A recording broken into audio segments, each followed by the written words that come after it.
छै गुमान छौड़ी अपना सामान पर सब नचाबै छै अपना रयामी पर करे छै गुमान छौड़ी अपना सामान पर सब नचाबै छै अपना रयामी पर खिसी कते छै नमरी दही हेरे नमरी दही हाँ हाँ नमरी दही ढोढ़ी मछौड़ी का अंगरी दही सामान्य मछौड़ी का मुंगरी दही ढोढ़ी मछौड़ी का अंगरी दही सामान्य मछौड़ी का मुंगरी दही करे छै गुमान छौड़ी अपना सामान पर सब नचाबै छै अपना रयामी पर करे छै गुमान छौड़ी अपना सामान पर सब नचाबै छै अपना रयामी पर खिसी कते छै नमरी दही हाँ हाँ नमरी दही हेरे नमरी दही ढोढ़ी मछौड़ी का अंगरी दही सामान्य मछौड़ी का मुंगरी दही हेरे ढोढ़ी मछौड़ी का अंगरी दही सामान्य मछौड़ी का मुंगरी दही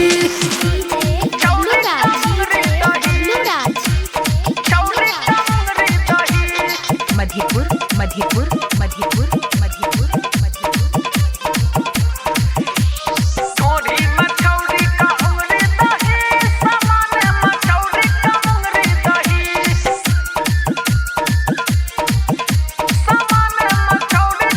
हेरे छौड़ी संगे तू लाले रे माजा दे दही तू 9 महीना के साजा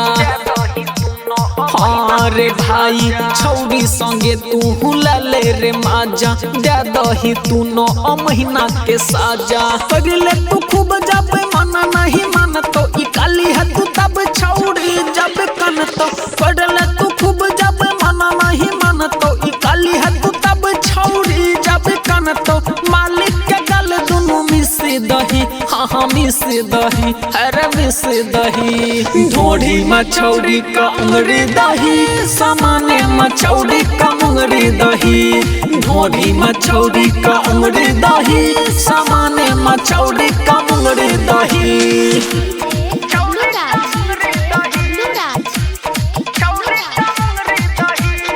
मधेपुर मधेपुर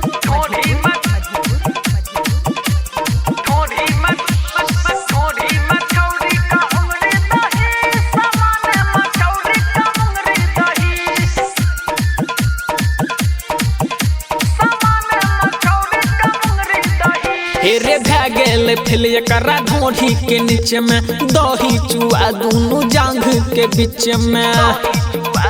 सुन रे भाई भै गेल फिल एकरा ढोढ़ी के नीचे में दही चुआ दोनों जांघ के बीच में राइटर संजलाल अमित कहै छौ देखी कनीरज रोशन हंसै छौ राइटर संजय है अनुराग कहै छौ देखी कनीरज रोशन हंसै छौ पर मन तेरे देत दूध का दही हाँ हाँ दूध का दही एरे दूध का दही ढोढ़ी मछौड़ी का अंगरी दही सामान्य मछौड़ी का मुंगरी दही हाँ हाँ ढोढ़ी मछौड़ी का अंगरी दही सामान्य मछौड़ी का मुंगरी दही करे